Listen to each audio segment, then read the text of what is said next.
Ambassadors, dear members of parliament, dear students, representatives of civil society, media, welcome to AD University, welcome to our conference. This is a joint project between AD University, Embassy of Latvia. I know that Embassy of Latvia is fulfilling the functions of focal point of NATO in Azerbaijan, so this is also in partnership with NATO. There are many other partners that have joined us in this initiative, such as United Nations Office in Baku, British Embassy in Baku, and we have another workshop tomorrow with British Embassy separately, and of course Ministry of Foreign Affairs as main supporters of this project. Welcome to our conference, which is titled Women for Sustainable Tomorrow. As I have read from previous documents, this is the conference which is dedicated to the United Nations Security Council Resolution 1325. This is a famous resolution dedicated to the role of women in peace-building processes, in security issues, post-conflict reconstruction issues. So I believe this is a very important topic, especially for Azerbaijan, because Azerbaijan is now focusing on reconstruction of Karabakh, and of course role of women as well as opportunities for women should be considered. We as a university have conducted a survey project among 3,000 IDP families, trying to understand their needs, trying to understand their priorities, and one of the most significant outcome of this survey was the differences in the opinions and results between women and men, even in the same family, within the same families. So we have, of course, presented the results of the survey to the government of Azerbaijan. We have excellent panels, excellent speakers. I hope we will learn a lot during today's discussions. I hope we will also give some good ideas for government to consider, for international organizations to consider, and generally it will be quite a useful event. Please allow me to invite here Chargé d'Affaires of Embassy of Latvia, Ms. Vija Busha. She is the main initiator, main person behind this conference.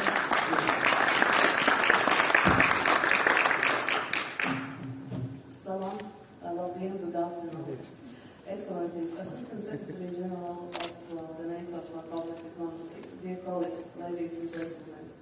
On behalf of the Embassy of Latvia and Azerbaijan in the capacity of the NATO contact point, I am delighted to welcome you at the International Conference Women for Sustainable Tomorrow, dedicated to the United Nations Security Council Resolution 1325, Women, Peace, Security, and its 22nd anniversary. The Embassy of Latvia is the NATO contact point embassy for years 2021-2024. Just a year and a half ago, the successful international conference, Azerbaijan's contribution to the Euro-Atlantic peace and security, was organized by the embassy in the premises of Latvia University. And thank you, dear colleagues, and the other university for supporting again us and hosting us. I am deeply thankful to all partners who are implementing this project with us during the year. The conference on the role of women in post-conflict reconstruction is organized by the Embassy of Latvia in cooperation with the Ministry of Foreign Affairs of Azerbaijan and also with support of NATO in partnership with the United Nations in Azerbaijan and the British Embassy in Azerbaijan. Drawing from the UN and NATO's relevant policies and action plans, the conference will discuss the role of women in post-conflict rehabilitation and reconstruction. The conference will also examine the case of Azerbaijan and relevant international best practices to contribute to better translate existing policies and best practices into further concrete actions.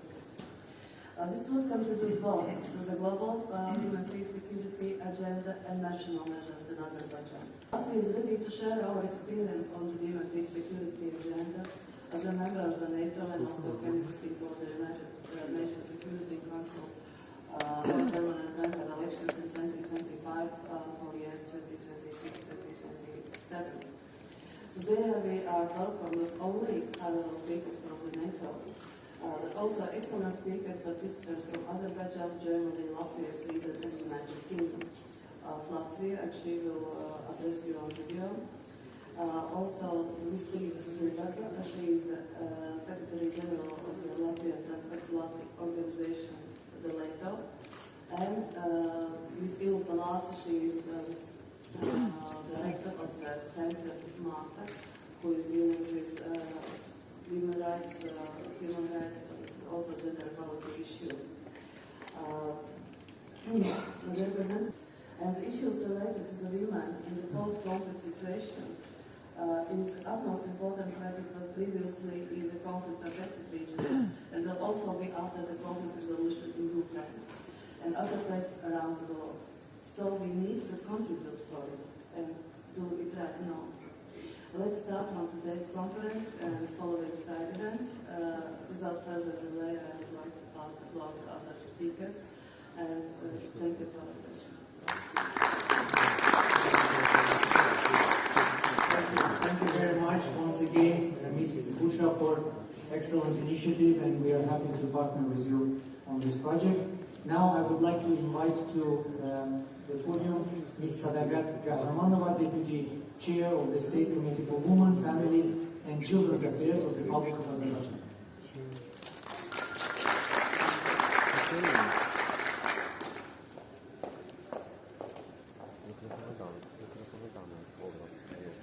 Sevgili tədbir iştirakçıları, səfirlər, beynəlxalq təşkilatların nümayəndələri, sizi və bugün burada iştirak edən bütün dövlət beynəlxalq təşkilatının nümayəndələrini dayanıqlı sabah naminə qadınlar mövzusunda təşkil edilmiş yüksək səviyyəli konferansda salamlayır və konferansın işinə uğurlar arzulayır. Qadınlar bütün səviyyələrdə təmsilçilik və iştirakçılığının artırılması və təşviq edilməsi mühüm əhəmiyyət kəsb edib. Bu sahədə ölkəmizdə bir sıra mühüm addımlar atılmış, müvafiq dövlət qurumları, beynəlxalq təşkilatları, həmçinin qeyri-hökumət təşkilatları tərəfindən müxtəlif layihələr, tədbirlər həyata keçirilməkdədir. Ermənistanın Azərbaycana qarşı təcavüzü nəticəsində 1 milyondan çox soydaşımız qaçqınlar məcburi köçkün düşmüş, öz doğma torpaqlarından zorla qovulmuş və beynəlxalq səviyyədə tanınan insan hüquqları və azadlıqlarından məhrum edilmişdirlər. 44 günlük vətən müharibəsi zamanı ümumilikdə Ermənistanın hərbi təcavüzü nəticəsində 12-si uşaq, 27-si qadın olmaqla 93 mülki şəxs həlak olmuş, 454 mülki vətəndaş 101 qadın olmaqla yaralanmışdır. Biz hazırda 30 illik münaqişə və təcavüzdən təsirlənmiş minlərlə qadınların hüquqlarını bərpa etmək və onların aldığı hər növ travmaya qarşı fəaliyyətimizi də davam etdirməkdəyik. Layihə çərçivəsində 3 regionda icma mərkəzləri yaradılmışdır. Qadınların hüquqlarını müdafiə eləmək, bərpa eləməkdən ötürü, yəni bütün sosial-psixoloji tədbirlərlə yanaşı onların iqtisadi güclənməsi çox vacib, önəmli bir məsələdir ki, bu istiqamətdə ölkəmizdə 17 resurs mərkəzi fəaliyyət göstərir və bu resurs mərkəzləri məhz sosial zəif təbəqədən olan qadınlara müxtəlif dəstəklər verir, onların bizneslərini açmasına və iqtisadi savadlanmasına, kompüter bacarıqlarını öyrənməsi istiqamətində müxtəlif tədbirlər həyata keçirilir. İcma resurs mərkəzləri müharibədən əziyyət çəkmiş ən həssas icmaların ən təcili ehtiyaclarını müəyyən etməyə kömək edir və zərər çəkmiş vətəndaşa sosial-iqtisadi bərpa dəstəyi göstərir. Və müharibədən sonra qadın və qızların hüquqlarını müdafiə edən beynəlxalq, humanitar və insan hüquqlarını həyata keçirilməsinin zəruri və vacib hesab edilir. Bu məqamda BMT-nin Təhlükəsizlik Şurasının 13-25 sayılı qətnaməsində də öz əksini tapır. Ancaq burada hal-hazırda bizi narahat edən məsələlər qalmaqdadır. Bu, mina və təhlükəsizlik məsələsidir. 20-ci il vətən müharibəsinin başa çatmasından etibarən bugünə qədər 266 vətəndaşımız mina partlayışından zərər çəkib, onlardan 3 nəfər jurnalist daxil olmaqla 45 nəfər həlak olub. Çok sağ olun. Sadakat Hanım'dan çok maraqlı məlumatlar oldu bizim için.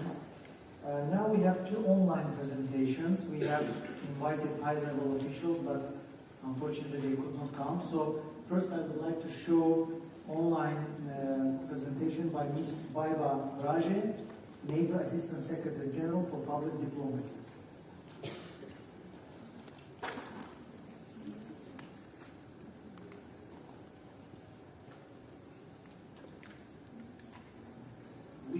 We cannot hear. Please, can you turn on the voice?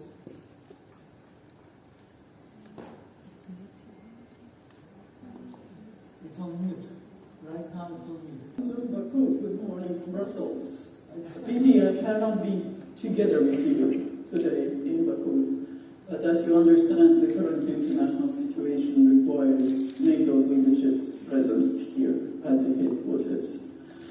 And first of all, let me thank both Azerbaijan institutions and Latvia Embassy of Latvia for organizing this conference on this very important subject.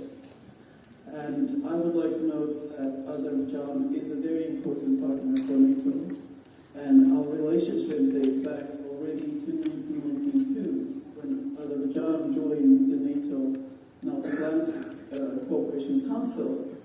And then it was superseded by EAPC, or Euro-Atlantic Partnership Council, and Azerbaijan joined the Partnership for Peace program at NATO in 1994, which allowed then also Azerbaijan to contribute to NATO's peacekeeping activities, and it was the operation in Kosovo, the KFOR, and also to ISAF, International Security Assistance Force in Afghanistan.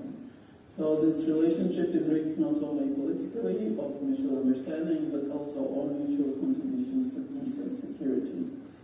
Also, I would like to note that all the allies today, in the current situation, when Russia is attacking a sovereign country in Europe, that Azerbaijan, along with partners, other partners and allies, has provided support to Ukraine. And we thank you for the support, because that means you stand for the principles of international law, for the UN Charter, for the self-defense of Ukraine, its sovereignty, which is an essential right of every country. And let me say that Azerbaijan has provided humanitarian aid worth tens of millions of dollars, medical supplies, food, clothing, and the subsidiary of the National Oil Company has provided free fuel to ambulances and other state emergency services for Ukraine. So this is an example of how we all can contribute to the support of the international law, of the international rules-based order. But we can do more. Azerbaijan can do more, not only politically, but also practically. So I encourage all of us to donate to Ukrainian causes, to support through state institutions, political institutions, and through the non-governmental institutions. And mark 22 years of the adoption of the United Nations Security Council Resolution 1325.